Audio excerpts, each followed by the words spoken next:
হোস্টেলে একটানা একইভাবে থাকতে থাকতে আমরা এতটাই বোর হয়ে গিয়েছিলাম যে সেদিন আমরা ডিসাইড করেছি যে সবাই মিলে একটু মজা করব। মজা বলতে এটাই যে আমরা সবাই মিলে একটু খাওয়ার অর্ডার দিয়েছিলাম ইনস্টামার্টে। এখানে তো সব ড্রাই খাওয়ারই পাওয়া যায়, আর তারপরেই আমাদের একটা বান্ধবী সেই খাবারগুলো নিয়েও চলে এসেছে, আর সেগুলোই আমরা বের করে দেখছি। আর যেটা মেন কথা সেটা হচ্ছে আমরা সবসময় তো সেরকমভাবে কোনো কিছু টাইমও পাই না, আর সেদিন আমাদের লাস্ট সাইকিয়াট্রিক পোস্টিং ছিল, তাই আমরা সেদিন কয়েকজন মিলে ডিসাইড করলাম যে কিছু একটা খাওয়া যাক। আর আমাদের হোস্টেলে যেহেতু বাইরের কোনো কিছু অ্যালাউ করে না, মানে জোম্যাটো বা সুইগি, তো সেই কারণে আমাদের ড্রাই খাওয়ার ছাড়া আর কিছুই উপায় ছিল না। তাই খুব একটা বেশি দেরি না করে আমরা সবার রুম থেকে যার যেরকম মুড়ি ছিল সেগুলো নিয়ে চলে এসেছিলাম। আমরা এখানে প্রায় 20 জনের মতো ছিলাম, তাই অনেকগুলোই মুড়ি লাগতো।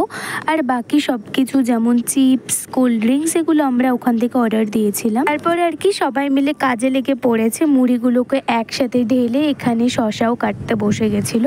এইদিকে সবাই কাজ করছিল আর আমরা কয়েকজন মিলে ওখানে গান চালিয়ে নাচানাচিও শুরু করে দিয়েছিলাম। হোস্টেলে মাঝে মধ্যে যদি এরকম একটু মজা করা যায় তাহলে না মাইন্ডটাও ফ্রেশ হয়ে যায়। তোমরা যারা আমার ব্লগ দেখো তারা তো জানোই যে সারাক্ষণ ডিউটি আর ক্লাস করে আমাদের মাথা পুরোই খারাপ হয়ে থাকে, তাই মাঝে সাঝে এরকম একটু মজা করলে পারে সবারই ভালো লাগে। আর হোস্টেলের মধ্যে গান চালানোর মতো সেরকম তো কিছু নেই, তবুও আমাদের একটা ফ্রেন্ডের কাছে ছোট্ট ব্লুটুথ স্পিকারটা ছিল।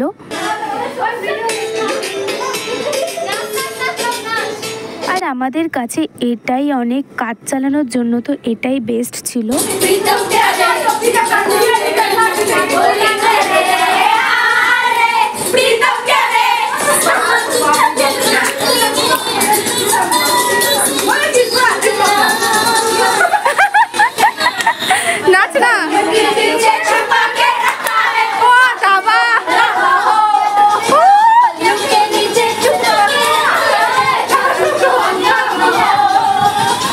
আমরা এখানে যে কোল্ড ড্রিঙ্কসগুলো এনেছিলাম সেগুলো খেয়েছি, আর খাওয়ার পরে কিন্তু আমাদের নাচটাও থামেনি। লাইট জ্বালিয়েও হচ্ছিল না, আমরা লাইট অফ করে নাচানাচি করেছি। তারপরে আমরা খাওয়া দাওয়া করে নিলাম। এরপর সবাই সবার মতো রুমে চলে গেল। তো তোমাদের ভিডিওটা কেমন লাগলো জানিও। দেখা হচ্ছে নেক্সট ভিডিওতে, বাই।